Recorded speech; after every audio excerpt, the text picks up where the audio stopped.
ঈদ মানেই ঘরমুখো মানুষের ভিড়, আনন্দের ছুটির অপেক্ষা।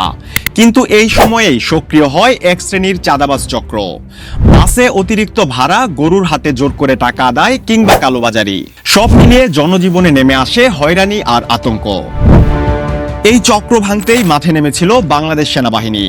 ঈদুল আজহাকে কেন্দ্র করে ঈদের আগে ও পরে মিলিয়ে 2 সপ্তাহের জন্য হাতে নেয় বিশেষ কার্যক্রম।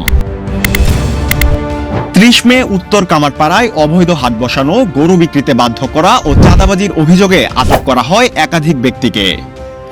পরের দিন 31 মে আব্দুল্লাহপুর বাস স্ট্যান্ডেও অতিরিক্ত ভাড়ার অভিযোগে হাতে নাতে ধরা পড়ে 4 জন। এসব অভিযানে উদ্ধারকৃত টাকা ফেরত দেওয়া হয় প্রকৃত যাত্রীদের হাতে। বাস, লঞ্চঘাট, রেল স্টেশন থেকে শুরু করে মহাসড়ক পর্যন্ত সর্বত্র টহল দিয়ে চলাচল সুশৃঙ্খল রেখেছে সেনাবাহিনী। চেকপোস্ট বসানো হয়েছিল স্পর্শকাতর স্থানে, রোধ করা হয়েছে কালোবাজারিও। ঈদে সবার নিরাপত্তা নিশ্চিত করতে যখন প্রয়োজন হয়েছিল সাহসিকতা ও শৃঙ্খলার, তখনই আস্থা হয়ে দাঁড়িয়েছে বাংলাদেশ সেনাবাহিনী।